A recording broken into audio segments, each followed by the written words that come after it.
হঠাৎ করেই আজকে মনে হলো যে গ্রামের বিল থেকে ঘুরে আসি। আজকে যেহেতু ফ্রি তাই একটু ঘোরাঘুরি করাই যায়।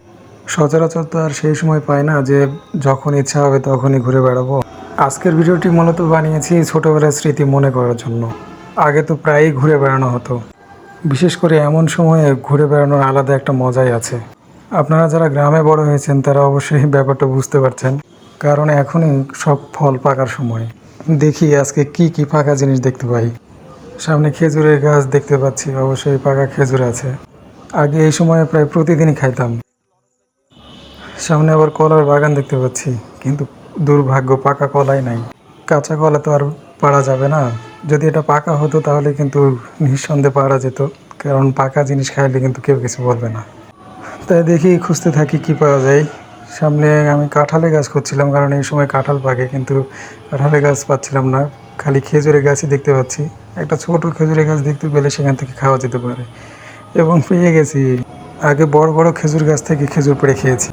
এখন তো আর সেই সময় নাই যে বড় গাছে উঠে খেজুর পেড়ে খাবো।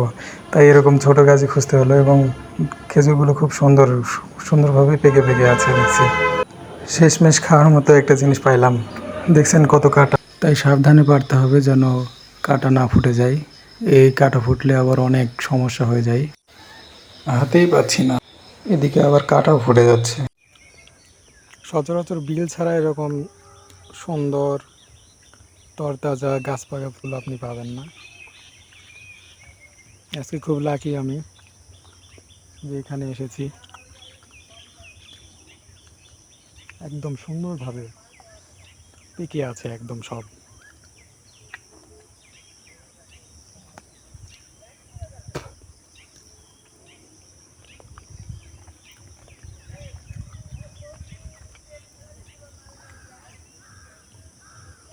অন্যান্য বিদেশি খেজুরের চেয়ে এটা কোনো অংশেই কম নয়।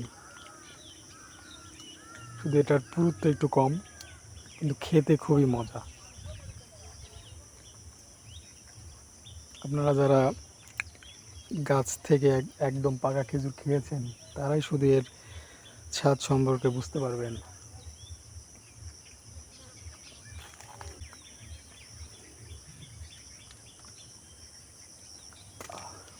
একদম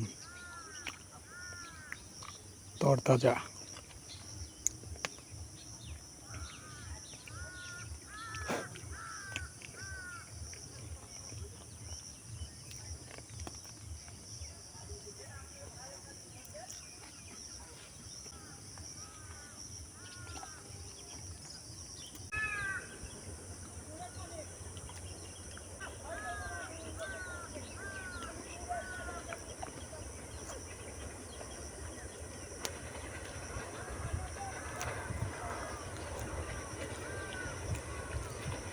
খাবো এবং সাথে কিছু বেঁধেও নেব, যেন পরে খেতে পারি। এরপরে কচি কচি ভুট্টা দেখতে পেলাম।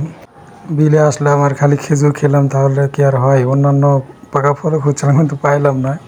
অবশেষে ভুট্টাগুলো পুড়িয়ে খেতে শুরু করলাম, এবং কি টেস্ট! ওয়াও! আপনারাও কি আমার মতো করে এভাবে খেয়েছেন?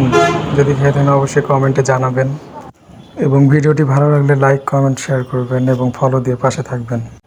এবং যারা ইউটিউব থেকে দেখছেন তারা অবশ্যই সাবস্ক্রাইব করতে ভুলবেন না। ধন্যবাদ সবাইকে।